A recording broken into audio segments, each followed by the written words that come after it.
لله رب العالمين الصلاة والسلام على سيد المرسلين أما بعد فأعوذ بالله من الشيطان الرجيم بسم الله الرحمن الرحيم الصلاة والسلام عليك يا رسول الله وعلى آلك وأصحابك يا حبيب الله الصلاة والسلام عليك يا نبي الله وعلى آلك وأصحابك يا نور الله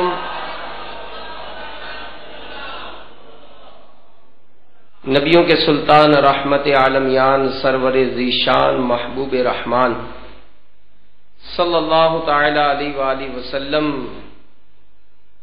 کا فرمان برکت نشان ہے، مجھ پر کثرت سے درود پاک پڑھو، بے شک تمہارا مجھ پر درود پاک پڑھنا تمہارے گناہوں کے لیے مغفرت ہے۔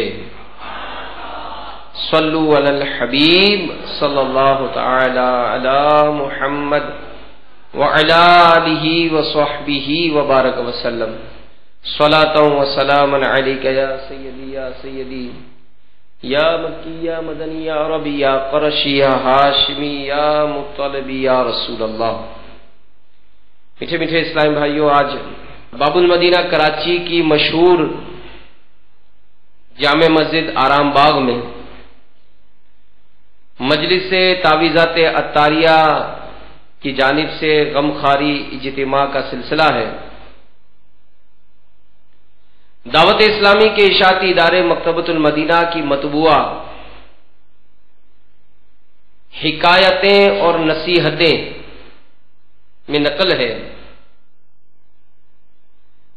کہ حضرت سیدنا عبد الواحد بن زید رحمت اللہ تعالی علیہ فرماتے ہیں کہ ہم فقراء کی ایک قافلے کی معیت میں سمندر کے سفر پر چلے،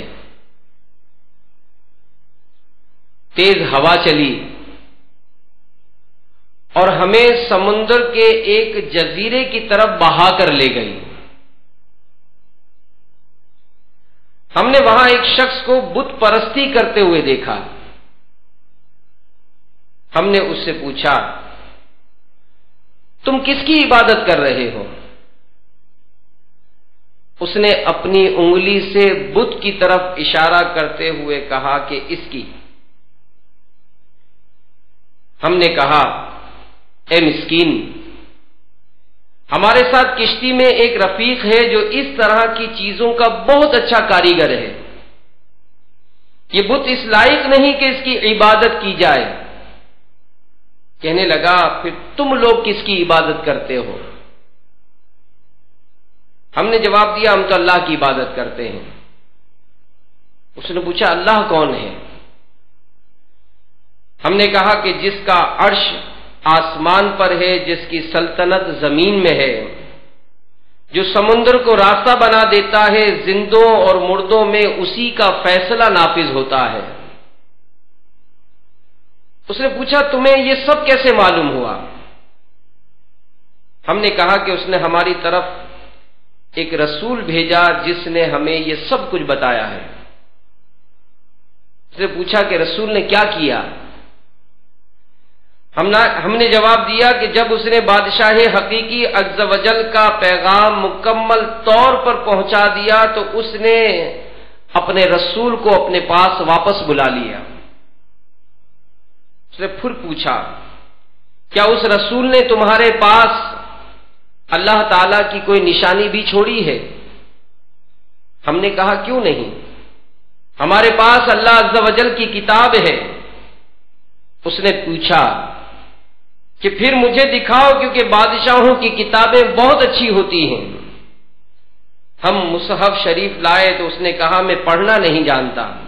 ہم نے ایک سورت پڑھ کر اسے سنائی تو وہ رونے لگا، حتیٰ کہ سورت ختم ہو گئی۔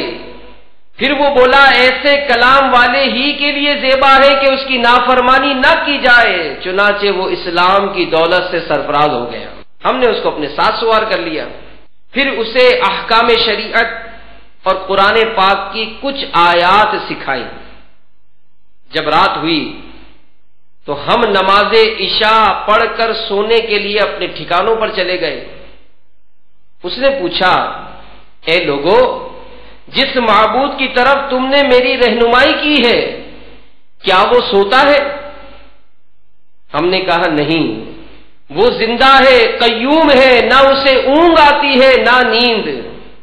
اس نے کہا، تم کتنے برے لوگ ہو کہ تم سوتے ہو، تمہارا مالک نہیں سوتا۔ ہمیں اس کی بات بڑی پسند آئی۔ پھر جب آبادی پر پہنچے اور جدا ہونے کا ارادہ کیا تو ہم نے چند درہم اکٹھے کر کے اسے دیے اور کہا، یہ رکھ لے، ضرورت کے وقت خرچ کیجئے گا۔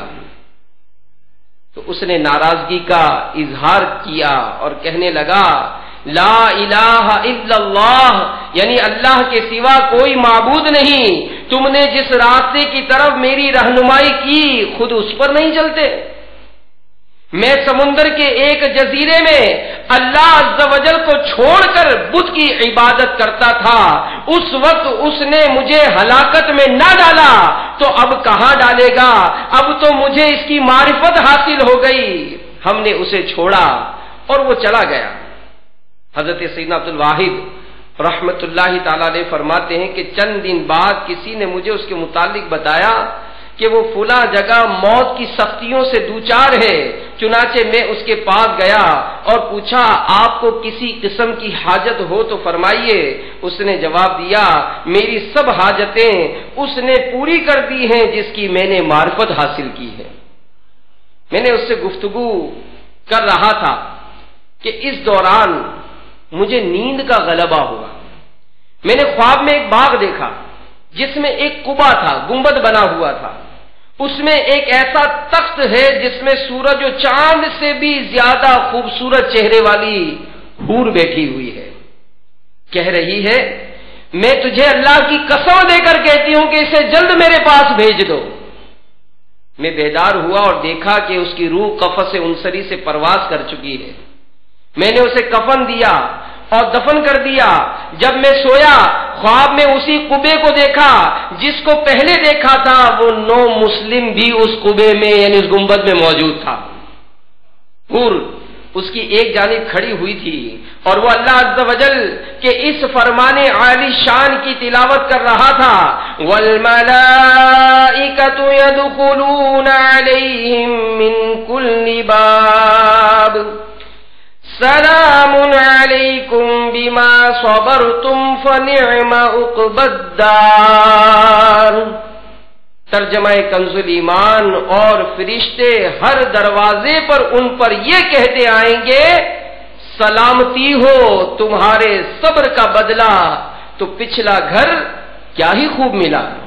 اے میرے اسلامی بھائیوں، میرے میٹھے میٹھے اسلامی بھائیوں جو آج دعوت اسلامی کے اس غمخواری اجتماع میں شریک ہو، اور یہ وہ اجتماع ہوتا ہے جس میں پریشان حال دکھیارے اسلامی بھائی حاضر ہوتے ہیں، اور فی زمانہ اگر ہم غور کریں اور سوچیں تو واقعی کوئی بیمار ہے تو کوئی قرض دار ہے، کوئی گھریلو ناچاکیوں کا شکار ہے تو کوئی تنگ دست اور بے روزگار ہے، کوئی اولاد کا طلبگار ہے تو کوئی نافرمان اولاد کی وجہ سے بیزار ہے۔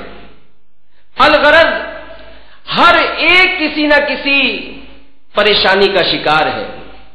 یاد رکھیے، دنیا اور آخرت کی تمام پریشانیوں کا واحد حل اللہ عز و جل اور اس کے پیارے حبیب صلی اللہ علیہ وآلہ وسلم کے بتائے ہوئے کاموں میں لگ جانا ہے۔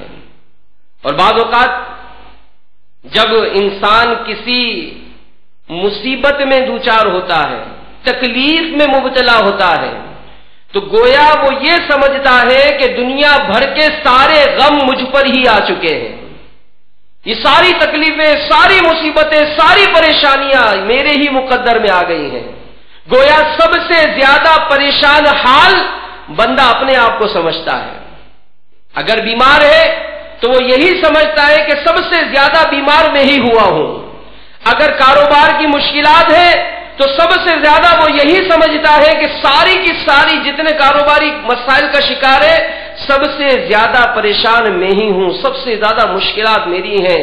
گھر میں ناچاتیاں ہیں تو وہ یہ سمجھتا ہے کہ جناب گویا یہ ساری مصیبتیں، ساری پریشانیاں یہ میرے مقدر میں لکھی گئی ہیں. میرے میٹھے میٹھے اسلامی بھائیوں، یہ مصیبت کیا ہوتی ہے، یہ پریشانی کیا ہوتی ہے؟ آئیے ایک حدیث پاک سنتے ہیں. حضرت سیدنا ابن عباس رضی اللہ تعالی عنہما نے فرمایا کہ ایک نبی علیہ السلام نے اپنے پروردگار عز و جل کے دربار میں عرض کی کہ اے میرے رب العزت، مومن بندہ تیری اطاعت کرتا ہے، مومن بندہ تیری اطاعت کرتا ہے، تیری نافرمانی سے بچتا ہے، لیکن تو اس سے دنیا لپیٹ لیتا ہے، اس کو آزمائشوں میں ڈالتا ہے، اور کافر یہ تیری اطاعت نہیں کرتا بلکہ تجھ پر اور تیری معصیت یعنی نافرمانی پر یہ جرأت کرتا ہے، لیکن تو اس کو مصیبت سے دور کرتا ہے اور اس کے لیے دنیا کشادہ کر دیتا ہے. آخر اس میں کیا حکمت ہے؟ اللہ تبارک و تعالیٰ نے ان کی طرف وحی فرمائی کہ بندے بھی میرے ہیں. کیا ارشاد فرما رہا ہے رب تعالیٰ کہ بندے بھی میرے ہیں اور مصیبت بھی میرے اختیار میں ہے، اور سب میری حمد کے ساتھ میری تسبیح کرتے ہیں. مومن کے ذمے گناہ ہوتے ہیں تو میں اس سے دنیا کو دور کر کے اس میں آزمائش میں ڈالتا ہوں تو یہ آزمائش و مصیبت اس کے گناہوں کا کفارہ بن جاتی ہے. حتیٰ کہ وہ مجھ سے ملاقات کرے گا تو میں اسے نیکیوں کا بدلہ دوں گا، اور کافر کی دنیاوی اعتبار سے کچھ نیکیاں ہوتی ہیں تو میں اس کے لیے رزق کشادہ کرتا ہوں، مصیبت سے اس کو دور رکھتا ہوں، تو یوں اس کی نیکیوں کا بدلہ دنیا میں ہی دے دیتا ہوں، حتیٰ کہ جب وہ مجھ سے ملاقات کرے گا تو میں اس کے گناہوں کی اس کو سزا دوں گا. تو بہرحال میرے میٹھے میٹھے اور پیارے پیارے اسلامی بھائیوں، جو کچھ حالات ہیں، جو کچھ حالات ہیں، یہ بظاہر ہم سمجھتے ہیں کہ ہمارے لیے یہ درست نہیں ہے، لیکن یاد رکھیے بحیثیت مسلمان، ایک مسلمان ہونے کی حیثیت سے ہمارا ایمان قرآن پر ہے. اور قرآن پاک میں کیا ارشاد ہوتا ہے؟ سورۃ البقرہ کی آیت نمبر 216 میں رب تعالیٰ کا ارشاد ہے کہ اور قریب ہے کہ کوئی بات تمہیں بری لگے، اور قریب ہے کہ کوئی بات تمہیں بری لگے اور تمہارے حق میں وہ بہتر ہو، اور قریب ہے کہ کوئی بات تمہیں پسند آئے اور وہ تمہارے حق میں بری ہو، اور اللہ عز و جل جانتا ہے اور تم نہیں جانتے. تو ہمارے حق میں کیا بہتر ہے یہ ہمارا رب جانتا ہے. ہمارے حق میں مصیبت آئی، پریشانی آئی، اب ہم نادان ہیں کہ اس مصیبت میں اگر صبر کرتے تو رب تعالیٰ کی ہمیں اس میں مزید اس میں برکتیں عطا ہو جاتی، لیکن ہم اس پر سوچتے نہیں ہیں کہ مصیبت کیوں آئی. شیخ طریقت امیر اہل سنت اپنی کتاب کفریہ کلمات کے بارے میں سوال جواب کے صفحہ نمبر 126 پر اس کی حکمت بیان فرماتے ہیں کہ میٹھے میٹھے اسلامی بھائیوں، رب الانام عز و جل کے ہر کام میں حکمتیں ہی حکمتیں ہیں. تکلیف پر صبر کر کے اجر حاصل کرنا چاہیے، کیونکہ آفات و بلیات کفارہ سیئات یعنی گناہوں کا کفارہ اور درجات کی ترقی کا سبب ہے. چنانچہ تاجدار رسالت، شہنشاہ نبوت، پیکر جود و سخاوت، سراپا رحمت، محبوب رب العزت صلی اللہ علیہ وآلہ وسلم نے ارشاد فرمایا، اللہ عز و جل جب کسی بندے سے بھلائی کا ارادہ کرتا ہے تو اس کے گناہ کی سزا فوری طور پر اسے دنیا میں ہی دے دیتا ہے. تو ہم اگر اپنا محاسبہ کریں تو کیا ہم سے گناہ نہیں ہو رہے؟ کیا نمازیں قضا نہیں ہو رہی؟ کیا زبان سے جھوٹ نہیں نکل رہے؟ کیا آنکھوں سے بد نگاہی نہیں ہو رہی؟ کیا کان ہمارے ناجائز نہیں سن رہے؟ افعال ہمارے دن رات کے جو ہے اگر اس پر غور کریں تو پتا چلے گا کہ ہم تو سراپا گناہوں میں ڈوبے ہوئے ہیں۔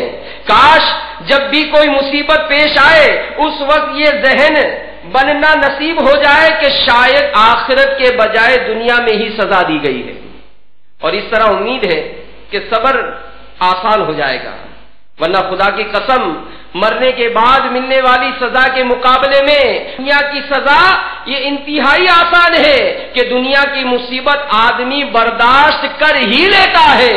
اور اس ضمن میں شیخ طریقت امیر اہل سنت ایک بڑی پیاری حکایت لکھتے ہیں۔ مفسر شہیر حکیم الامت مفتی احمد یار خان نعیمی رحمت اللہ تعالی علیہ کے حوالے سے آپ نے لکھا ہے کہ حضرت بایزید بستامی رحمت اللہ تعالی علیہ کسی جگہ سے گزر رہے تھے، ملاحظہ فرمایا کہ ایک بچہ کیچڑ میں گر گیا اور اس کے کپڑے جسم سب کیچڑ میں لتھڑ گیا۔ لوگ دیکھتے ہوئے گزر جاتے، کوئی بھی پرواہ نہیں کیا کسی نے۔ کہیں دور سے ماں نے دیکھا، اس کی ماں دور سے دیکھ رہی تھی، ماں دوڑتی ہوئی آئی، 2 تھپڑ بچے کو لگائے، کپڑے اتار کر دھوئے، اسے غسل دیا اور اس کو دوبارہ نئے کپڑے پہنا دیے۔ بایزید بستامی رحمت اللہ تعالی نے جب یہ دیکھا تو وجد آ گیا اور فرمایا کہ یہی حال ہمارا اور رحمت الہی عز و جل کا ہے۔ ہم گناہوں کے دلدل میں لکھڑ جاتے ہیں، کسی کو کیا پرواہ، مگر رحمت الہی عز و جل کا دریا جوش میں آتا ہے، ہم کو مصیبتوں کے ذریعے درست کیا جاتا ہے اور توبہ و عبادت کے پانی سے غسل دے کر رب تعالی ہمیں صاف فرما دیتا ہے۔ تو مفسر شہیر حکیم الامت مفتی احمد یار خان نعیمی رحمت اللہ تعالی علیہ یہ حکایت نقل کرنے کے بعد فرماتے ہیں کہ جب مہربان ماں کچھ سزا دے کر تنبیہ کر سکتی ہے تو خالق و مالک اس سے زیادہ مہربان ہے، بعض اوقات سزا دے کر تنبیہ فرماتا ہے۔ تو اگر مصیبت آتی ہے تو برداشت صبر کریں، قفل مدینہ لگا لیں کہ کسی نے کیا خوب کہا کہ زباں پر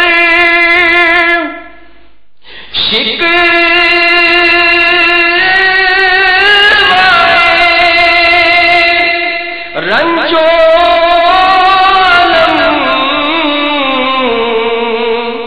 لایا نہیں کرتے، زباں پر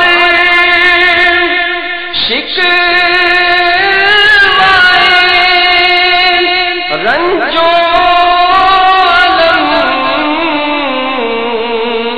لایا نہیں کرتے،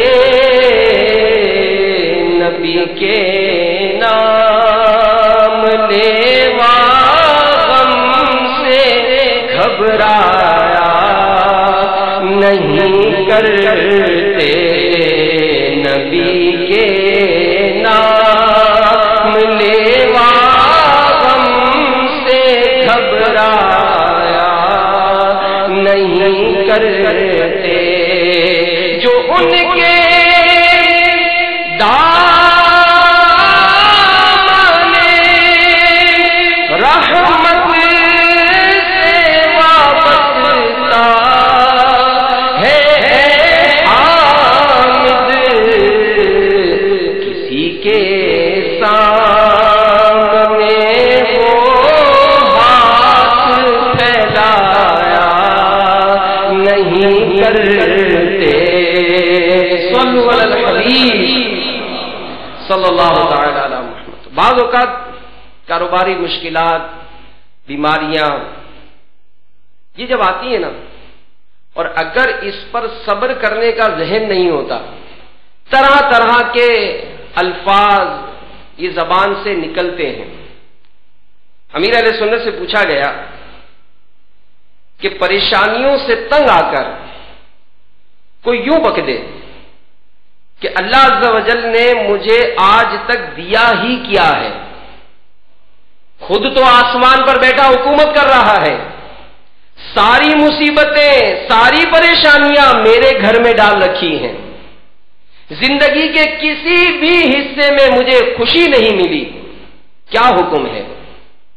امیر اہل سنت جواب ارشاد فرماتے ہیں کہ اس میں واضح طور پر اللہ رب العالمین عز و جل کی توہین کے ساتھ ساتھ اس پر اعتراض کرنا اور اس کے لیے مکان ماننا پایا جا رہا ہے۔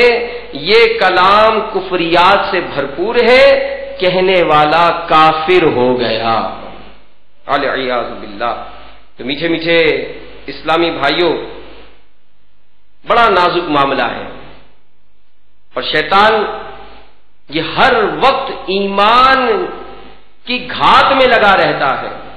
مصیبت آنے پر صبر کرتے ہوئے ہر حال میں رب عز و جل کی رضا پر راضی رہنا چاہیے کہ مالک و مختار ہمارا پروردگار عز و جل یہ مالک و مختار ہے، اللہ عز و جل جسے چاہے بے حساب جنت میں داخل فرمائے، جسے چاہے امتحان میں مبتلا کر کے صبر کی توفیق عطا فرما کر انعام و اکرام کی بارشیں فرمائے۔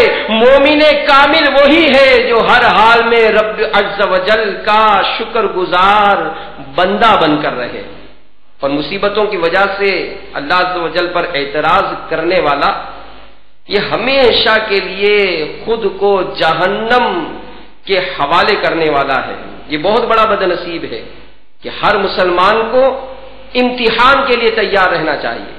خدا رحمان عز و جل کا پارہ 2 سورۃ البقرہ کی آیت نمبر 214 میں فرمان عبرت نشان ہے، ام حسبتم ان تدخلوا الجنۃ ولما یأتکم مثل الذین خلوا من قبلکم۔ ترجمہ کنز ایمان کہ کیا اس گمان میں ہو کہ جنت میں چلے جاؤ گے اور ابھی تم پر اگلوں کی سی روداد یعنی حالت نہ آئی۔ تو میرے میٹھے میٹھے اسلامی بھائیوں، صدر الافاضل حضرت علامہ مولانا نعیم الدین مراد آبادی علیہ رحمت اللہ الہادی خزانہ العرفان کی صفحات 53 پر اسی آیت کریمہ کے تحت فرماتے ہیں، اور جیسی سختیاں ان اگلے مسلمانوں پر گزر چکی ابھی تک تمہیں پیش نہ آئیں۔